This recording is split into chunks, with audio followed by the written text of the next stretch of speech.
Can you hear me? Hello, it's Michelle Pearson with Black Box Dance Theater here.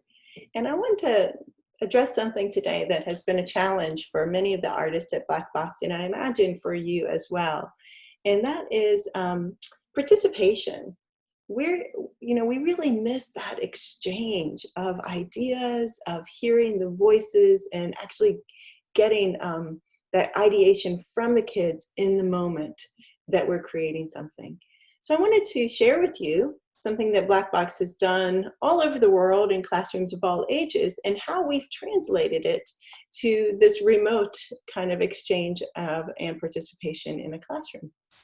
So it's something called Answer in Dancer. And we figured out it's fantastic on like visual platforms on the computer. No more fumbling with that mute and unmute, and we even have ways of participating that don't require the camera to be on. So Answer in Dancer is where you simply just ask a question, and instead of having to, give a word, you kind of show it in your body. I'll take you through like a simple warm-up that we might do at Black Box. So I may, maybe I'll put on some music. I'm going to share with you right now Breathe by Robert L. Jackson and Marty Beller. I'll put that in our Google Doc. But I'm just going to share the music, and I will put it on. And my students are hearing it. Yeah, I've got the music shared through my computer. And then I ask a question. I say, hey guys, I am so tired of sitting down and just still, my backwards and everything. I wonder if we can warm up our bodies and get ready to do some dancing. I'm going to ask a question. What body part can we warm up by doing little circles in it? You're not going to tell me the answer. You're going to answer in Dancer. I'll give you my answer. That's right. The shoulders. Try this. We're going to call this the Miss Pearson. Great. Now I'm going to look around. If you have your cameras on, I can see you. And I'm going to say, what other body part can we circle? Don't tell me. Don't unmute. Just answer in Dancer. Fantastic. I see Judy. Y'all see Judy? Circling her wrist. We're going to call this the Judy. You can count with that. Let's go back to the beginning. Miss Pearson. 2, 3, 4. Now the Judy. 2, 3, 4. What's next? Malik. I love it. Everybody go, Malik. Oh, that feels so good. Thank you, Malik. Go the other way. All right, back at the beginning. How does it start? Answer and Dancer. You got it. Miss Pearson. What's next? It's the Judy. What's next? It's Malik. Oh.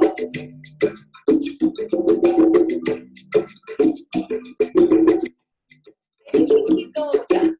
You keep going.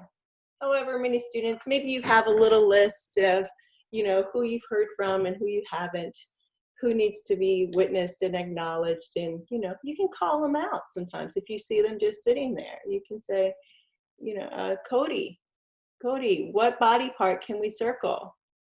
And he'll just answer and Dancer, and he'll circle something and you go on. Maybe you have someone who's not on camera. Okay, this happens a lot for us. I found a way to have them participate still, and then right instantly see that their participation has validation and has been heard from other people. So I may look and I may see that Andra is not on camera. That's okay, because completely loud. But I may say, Andra, can you type in the chat box another body part for us to circle? Great. Andra said hips. Or ribs. Let's all circle our ribs. Ooh, that's great. And next thing we know, when we put that in the combination, we attach it to Andra's name. She's the inventor, the creator. She inspired that movement. And so she kind of gets credit for it.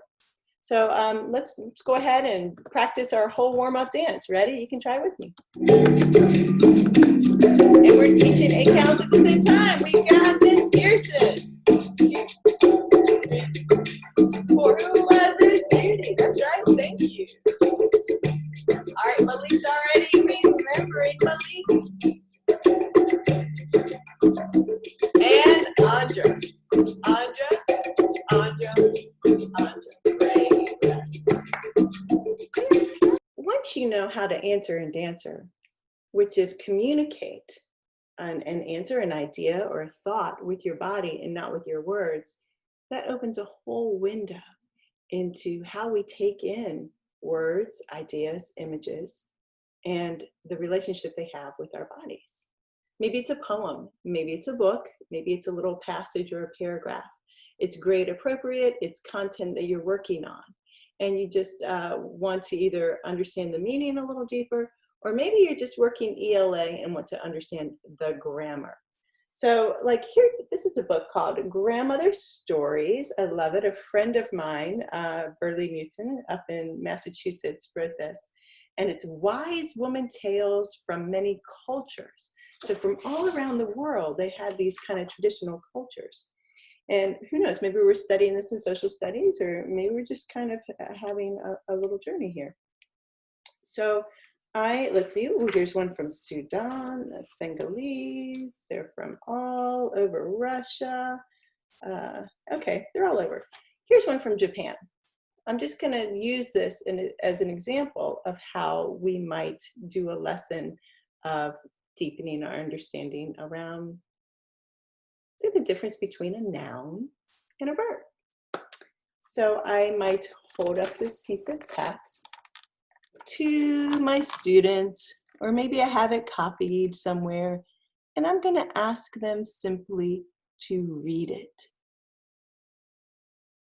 And we're going to read it, and we are going to look for a secret verb. When you find a verb, just say, that's my verb, and I am going to do that verb. Don't tell anybody. Don't tell anybody your verb. Just have your verb.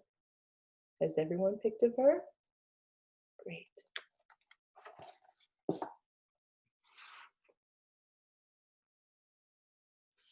So then I'll say, all right, okay. At that point, once students have read the passage and they have their secret verb, I'll give them 60 seconds to go away from the computer and see if they can move that verb in their body. Find the movement of that verb. Like right here, oh my goodness, let's see. There's so many verbs. Let's see. Oh, she pounded rice into the dumpling. Yes. Oh, the little dumplings rolled out the door. Okay, and she had to bend down. Okay, so let's say I picked pound. Pound was my verb. It's also a noun, but in this case, it's a verb. So I might go away, and maybe my movement is. I had 60 seconds to play with that. I invite students back, and I say, okay, everybody, show me your verb. Don't tell us, but just show me your verb. Let's all try our verbs at the same time. Notice if you think anyone else has the same verb as you. Yeah? I don't know. Okay. So then maybe we, different things. You could go through your class if it's a smaller class, and you could even, or again, have your 5 little students who you're choosing to highlight and get more participation from that day, knowing that it changes each day. We want to focus on different students, giving them a chance to be seen and heard. But maybe that day I'll say, wonderful, Nikki, can you show us your verb? Don't tell us, just show it to us. And we all watch, and all of a sudden, Nikki, is doing this. And we say, huh, don't guess, put it in your body. Let's all copy Nikki. Yeah. Don't guess. Let's go back and look at the text. When you see the verb that is in your body that Nikki taught us, type it in the text, in the chat.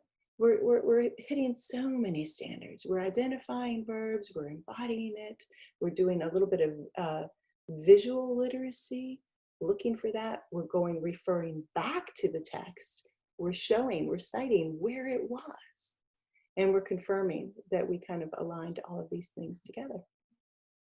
That can be done with nouns. It can be done with prepositions, with adverbs, adjectives, almost any part of grammar. So let's go back to our story. And the verbs the secret verbs that were chosen and picked and shown were, let's say they were rolled, pound, loved, and dropped. And we already have the movements because the students invented them and we copied them. We may go back to our text, refer back to that little passage and say we have to put them in order now. Pound is still first, but rolled doesn't happen until after. She loved, everyone in the town loved, so we have to put love before roll, and then dropped is last. So let's go through that, and let's go ahead and put them in order. So now we have pound, love, this was the movement they gave us, roll, and drop. Let's do it again.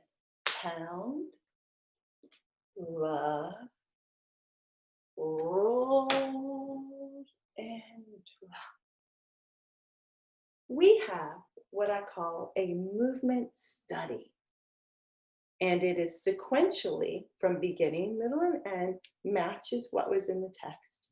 It's from 4 verbs that were selected, choreographed by the students, learned by everyone, and it is in that right sequence. That's a movement study, and it's fantastic. But how does that become a dance? You begin to add some elements of dance that you've already learned. Things like level change. I may have the students, how can we change the level of this? Maybe we're going to come up high on our pound. And perhaps the loved, we do it small, medium, and big, taking up as much space as possible. So now I have level and space. Why don't we travel the roll in a circle? Good. And drop, we'll change the timing of our drops and our drops and drops. We changed the timing. We had a repetition and did it a little fast, okay? So now I might put on some music. It's another element of dance. With the level change, with the space, taking up small and big space, with the locomotor traveling and changing the timing, adding a little bit of music, and it turns our movement study into like a full out dance. Let's see, what am I going to add here? Well, this one's kind of pretty, 1612. Can you hear it? 5, 6, up high, here we go.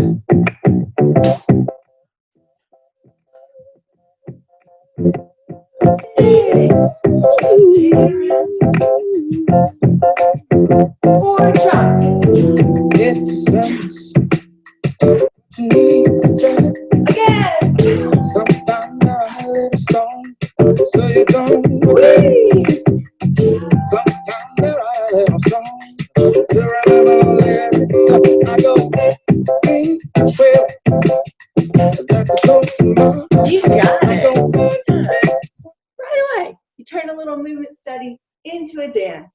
And the best part is, you didn't make any of it. The students made it all. It's their voice, their ideas, their creativity, their collaboration that creates a dance that did not exist in the world an hour before. And you know a little bit more about verbs and a new story. Have fun. Be sure to check out the lesson plan. It goes through different steps you can take. Try this on your own. There are no hard and fast rules. You're just taking ideas and words, translating them into movement, and creating a dance about it. The best part is it's truly embodied learning that they'll remember for years. Have fun.